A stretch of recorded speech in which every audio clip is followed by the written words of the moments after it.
Il y a de nombreuses années, dans le beau village d'Amaka, vivait une jeune fille nommée Adaobi. Après avoir connu une ascension fulgurante et construit un empire financier, Adaobi épousa Emeka, un homme qu'elle croyait être l'amour de sa vie.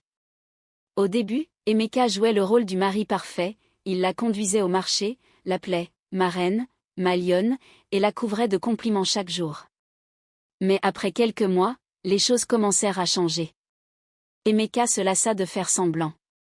Il se levait tard, passait ses journées devant la télévision ou sur son téléphone, et refusait catégoriquement de chercher un emploi, répétant toujours « le temps de Dieu est le meilleur.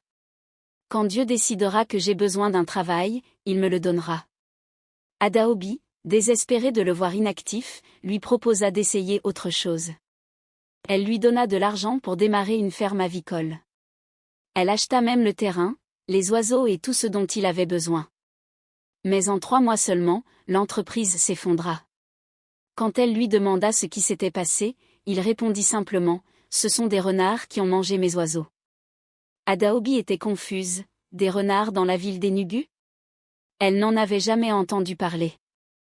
Malgré tout, elle lui donna encore une chance et lui offrit de l'argent pour ouvrir un lavage auto. Elle alla même jusqu'à lui acheter une voiture d'occasion pour faciliter ses déplacements. Mais en moins de 4 mois, cette entreprise échoua également. Cette fois-ci, il accusa ses employés d'avoir volé son argent et ses machines. À ce stade, Adaobi était brisée. Elle faisait tout pour lui, elle le nourrissait, l'habillait, payait toutes les factures et lui donnait même de l'argent de poche chaque mois. Pourtant, Emeka continuait à se plaindre. Un jour, elle lui demanda avec désespoir « Emeka, que veux-tu faire de ta vie ?» Il explosa de colère et cria « Arrête de me mettre la pression. Est-ce ma faute si je ne travaille pas? Tout le monde doit-il travailler? Ce n'est pas ma faute si Dieu a choisi de te bénir pour que tu puisses me bénir. Alors pourquoi stresses-tu ma vie? » Adaobi resta sans voix, les larmes aux yeux. Comment en était-elle arrivée là? Et comme si cela ne suffisait pas, ils n'arrivaient pas à avoir d'enfants malgré tous leurs efforts. Adaobi avait prié, jeûné et consulté des médecins sans succès. Finalement, un médecin leur révéla la vérité « Madame, vous êtes en parfaite santé et capable d'avoir des enfants. Le problème vient de votre mari, il a un très faible nombre de spermatozoïdes et pourrait ne jamais pouvoir concevoir un enfant. » Adaobi était dévastée. Elle pleura toute la nuit tandis qu'Emeka réagissait avec indifférence en disant « Mais Abraham a eu un enfant à 100 ans. Notre tour viendra quand Dieu sera prêt. Tu dois juste avoir foi et prier davantage. » Malgré sa douleur et son épuisement émotionnel, Adaobi continua à travailler dur pour soutenir sa famille et bâtir son empire financier. À 37 ans, elle possédait 2 maisons supplémentaires et planifiait même l'achat d'un hôtel à Aoka. Mais elle était fatiguée de porter sur ses épaules un homme adulte comme un bébé. Malheureusement, un matin glacial alors qu'elle était dans sa boutique, Adaobi s'effondra soudainement et mourut avant même que quiconque puisse la transporter à l'hôpital. La nouvelle de sa mort se répandit comme une traînée de poudre. Tout le monde au marché pleurait sa disparition, ses clients étaient sous le choc, ses employés sanglotaient en rangeant les tissus qu'elle venait d'importer de Dubaï. Mais personne ne pleura plus fort que ses frères et sœurs. Pour eux, Adaobi était tout, une sœur, une mère et une bienfaitrice qui portait toute la famille sur son dos en payant leurs frais scolaires et en leur envoyant une allocation mensuelle. Emeka fit semblant d'être dévasté par sa mort. Pendant les funérailles, il joua la comédie en criant « Oh Adaobi !» Il pleura bruyamment au point de s'accrocher au cercueil en prétendant vouloir être enterré avec elle. Les invités furent touchés par son spectacle. Cet homme aimait vraiment sa femme, disait-il sans savoir qu'il jouait un rôle digne d'un film nigérian. Cependant, la famille d'Adaobi ne fut pas dupée par ses larmes de crocodile. Après les funérailles, ils tinrent une réunion pour discuter des biens de leur sœur défunte. Son frère déclara « Nous devons agir vite pour sécuriser les propriétés de notre sœur. Cet homme n'a rien fait pour elle et si nous ne faisons pas attention, il prendra tout. » Ils avaient raison car pendant qu'ils pleuraient leur perte, Emeka célébrait secrètement. 3 jours après la mort d'Adaobi, il fouilla tous ses tiroirs pour compter son argent et commença à appeler ses avocats. « Bonjour monsieur. Je suis le mari du défunt, j'ai besoin de tous ces documents ainsi que des clés de ses propriétés et des papiers des voitures car je suis maintenant responsable de tout, déclara-t-il fièrement. Avant même que la famille d'Adaobi ne puisse agir pour récupérer ses biens après les funérailles, Emeka avait déjà pris le contrôle total. Celui qui a dû supporter Adaobi lorsqu'elle était en vie. Maintenant qu'elle est morte, je reçois la récompense pour avoir été mariée à elle. Je récupère toutes ses propriétés, alors sortez de ma maison. Emeka hurla avec colère. Le frère d'Adaobi secoua la tête et répondit, ta maison? Es-tu fou? N'est-ce pas la maison qu'Adaobi a construite avec sa sueur, son sang et son argent? Mais Emeka ordonna simplement à son voix de jeter le frère d'Adaobi hors de la maison. Ce jour-là, ses frères et sœurs pleurèrent amèrement. Emeka ne s'arrêta pas là. Il commença à poster des photos de lui-même à l'intérieur de la luxueuse Jeep de Adaobi, avec des légendes comme « La bénédiction de Dieu fait les riches » et ajouta « Sans chagrin ». Les frères et sœurs d'Adaobi furent choqués par toutes ces sottises qu'il postait en ligne. Mais au fil du temps, ils devinrent désespérés. Il n'y avait plus d'argent, Adaobi était celle qui subvenait à tous leurs besoins, payait les factures médicales de leurs parents et portait toute la famille sur ses épaules. Maintenant qu'elle était morte, il n'y avait plus d'argent qui entrait dans la famille. Par désespoir, ils décidèrent de s'humilier et d'aller supplier Emeka de leur donner quelque chose, ne serait-ce qu'une petite partie des propriétés et de l'argent d'Adaobi. Au moins, qu'il leur donne une ou deux propriétés pour qu'ils puissent s'en occuper. La sœur cadette d'Adaobi alla voir Emeka et lui dit « Emeka, notre sœur s'est occupée de toi, tu n'étais rien avant qu'elle ne t'apporte dans sa vie. Au moins, donne-nous quelques propriétés. Même si ce n'est que 2, donne-nous quelque chose de son patrimoine. Nous pourrons au moins percevoir des loyers de ses propriétés pour nous prendre en charge et régler les factures médicales de maman et papa, et aider à terminer les frais scolaires. » Mais Emeka se contenta de rire et secoua la tête en disant « Non, non. Maintenant qu'elle est morte, vous vous souvenez d'elle? Où étiez-vous quand elle était en vie? D'accord, laissez-moi poser une question, si j'étais riche et que je mourais, et que mes frères venaient réclamer des propriétés à votre sœur Adaobi, les auriez-vous appelés méchants et sans cœur? Parce que maintenant je suis un homme et c'est ma femme qui était riche et qu'elle est morte, vous pensez que je ne suis pas autorisé à profiter des biens de ma femme? Laissez-moi profiter en paix des biens de ma femme.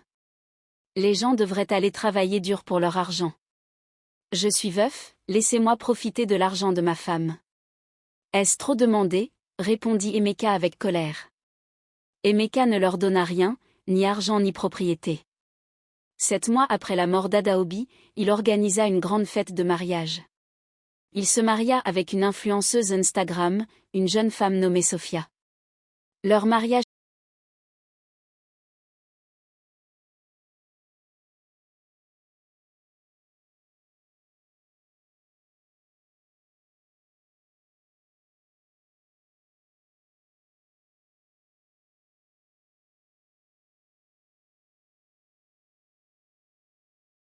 fut bruyant et grandiose.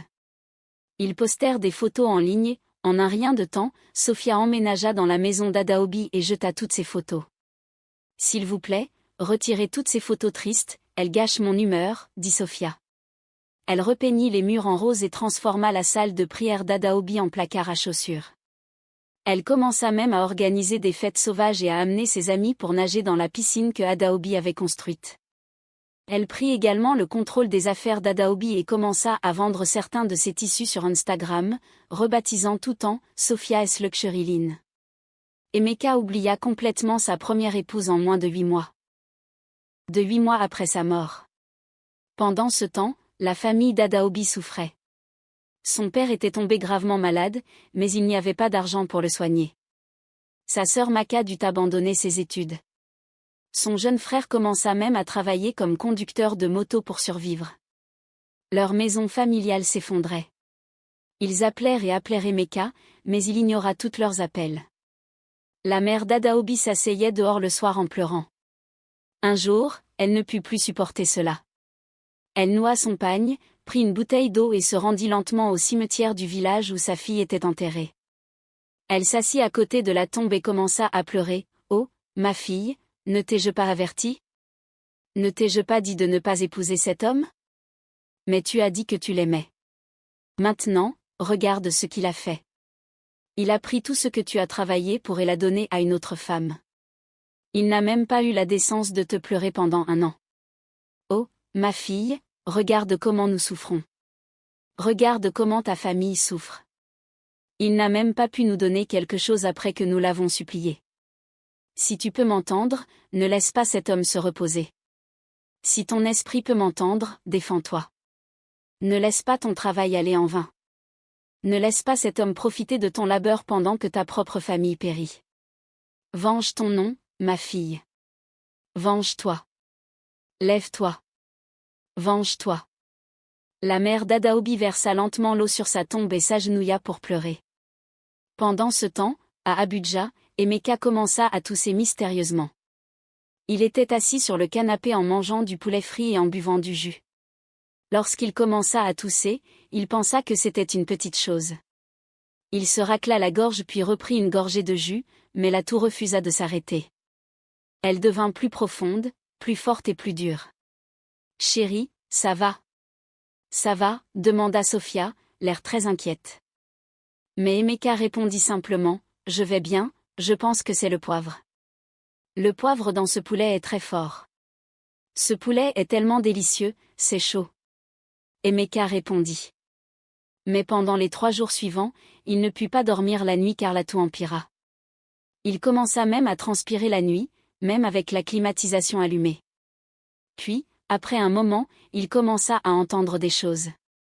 Exactement à 2 heures du matin, il entendait quelqu'un balayer le salon doucement, exactement comme Adaobi le faisait très tôt le matin.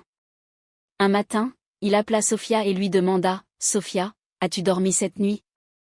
Mais Sophia répondit, confuse, « Je ne balaie pas à minuit. » « Bien sûr que non, nous avons des gens pour cela. » Sophia répondit fièrement.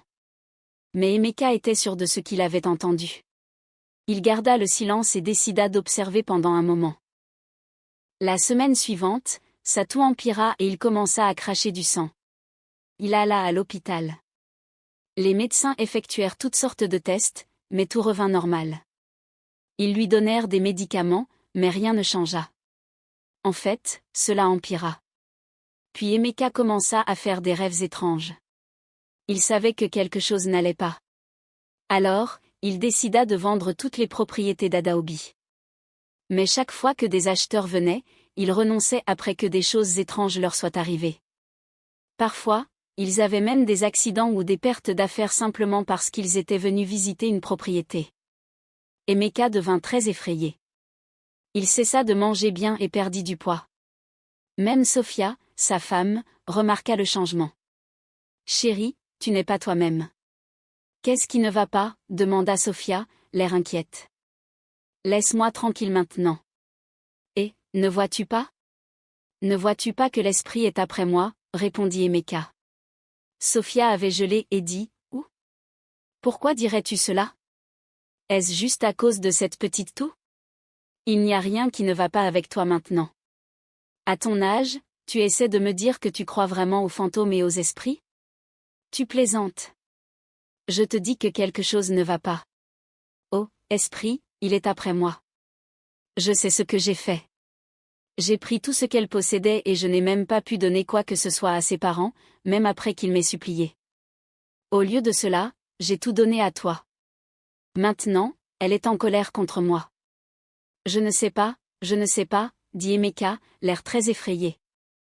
Un jour, Adaobi commença à apparaître à Sophia en plein jour dans la maison et lui adressa des avertissements. « Tu portes mes vêtements. Tu dors dans mon lit. Je vois. Et tu te fais appeler madame dans ma maison. Prépare-toi à ce qui va t'arriver. » Après une seule rencontre avec Adaobi, Sophia fut très effrayée. Ce même jour, sans que personne ne le lui ait dit, elle emballa ses affaires et s'enfuit pour sauver sa vie. Elle regarda Emeka et dit, « Je suis désolée, Emeka. Quoi que ce soit qui te poursuit, moi, je ne veux pas en faire partie. Je ne veux pas mourir. Je ne veux pas mourir. » Et comme ça, Sophia disparut. Emeka se retrouva seul.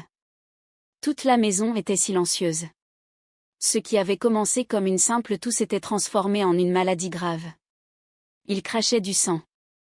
Puis, un matin, il sortit dans la rue et commença à parler à lui-même en criant comme un fou, « Seulement moi, je ne t'ai pas tué. Je n'ai fait que prendre ce qui m'appartenait. Nous sommes mariés. Tout ce qui est à toi est à moi. Je n'ai rien fait de mal. Laisse-moi tranquille. Va dans ta tombe et repose-toi. Je veux vivre ma vie et te laisser tranquille. Et Méka criait à tue-tête. Et après quelques jours, il devint fou. De retour dans le village d'Uma, la mère d'Adaobi apprit la nouvelle et pleura des larmes de joie parce que finalement sa fille avait répondu à son appel et s'était vengée. La famille. La famille d'Adaobi prit possession de toutes ses propriétés et fut très heureuse. Ils commencèrent à vivre une bonne vie. Pendant ce temps, Emeka resta un homme fou. Adaobi continua à le hanter et il erra dans les rues d'Abuja comme un fou.